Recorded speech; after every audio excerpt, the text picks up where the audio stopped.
Hello, and thank you for listening to Texas History for Kids.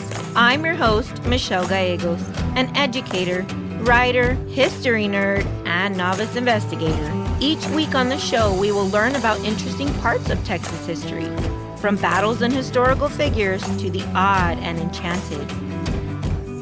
Hey guys, welcome back to Texas History for Kids, where we explore intriguing tales from the past. Today we are talking about the remarkable history of Cinco de Mayo.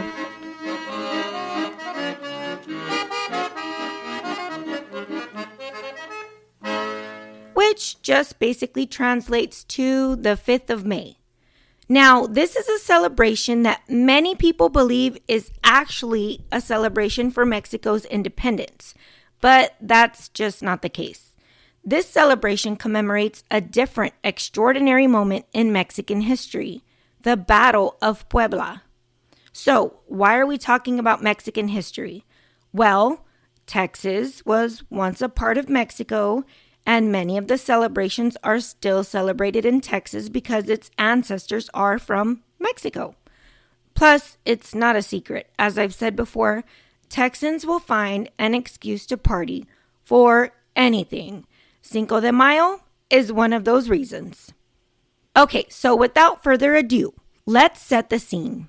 It's May 5th, Cinco de Mayo, 1862, and the Mexican city of Puebla becomes a stage for the clash of titans. Fighting has been raging in this small town.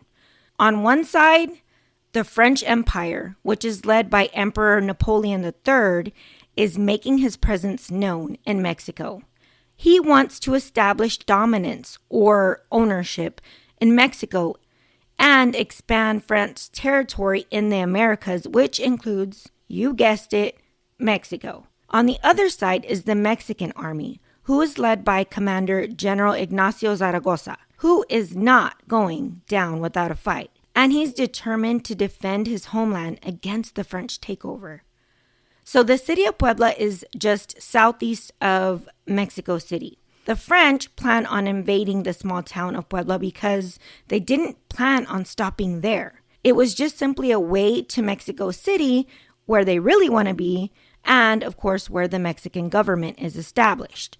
So the Mexican government, who is led by then President Benito Juarez, knew they had to defend the city of Puebla to prevent the French from moving further into Mexican territory.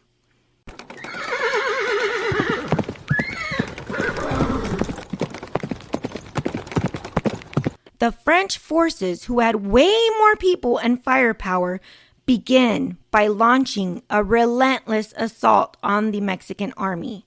The fate of Puebla, Mexico, doesn't look so good at this point. And yet, even though the odds were stacked up against him, General Zaragoza and his men refuse to give up the fight. They dig in, strengthening their positions on the tops of the hills of Puebla, and are prepared to fight the huge army of the French Empire head on.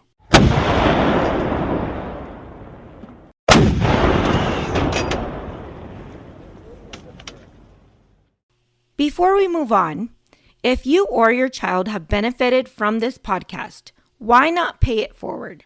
Word of mouth is the best resource to get the word out. Share the show with your friends who love to explore Texas history too. Calling all educators looking for engaging listening and reading comprehension resources. Now, with episodes lasting 15 minutes or less, they're perfect for those in-between moments, or even for those fast finishers that we all know and love. Now, click the link in the show notes to sign up for Texas History for Kids monthly newsletter and get even more free resources. Spread the word today. Now, back to the show. So, as the battle rages on, Mexican soldiers fight with courage, ending wave after wave of French attacks. Grenades littered throughout the area as the French tried to push further into the city. But the Mexican army was relentless. They refused to give up. Against all expectations, they emerged as the winner, and they sent the French packing. The people of Puebla rang their victory bells loud and proud to show that they had won.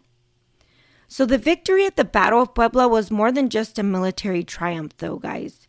It was a symbol of Mexican resilience and defiance in the face of one of the largest military forces in the entire world. Though the war with the French would continue on for at least 5 more years, the spirit of resistance ignited on that fateful day would endure, shaping the course of Mexican history for generations to come. So finally, in 1867, the United States helped support Mexico, and eventually they were able to take back their country from France and win their independence.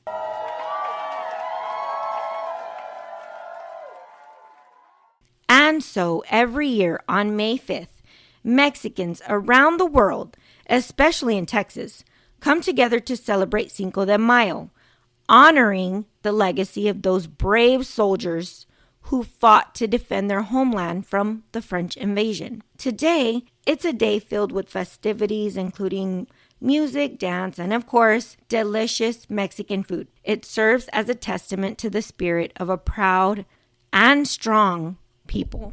So that wraps up today's episode. I know it was very short. Join me next time as I continue our journey through Texas history.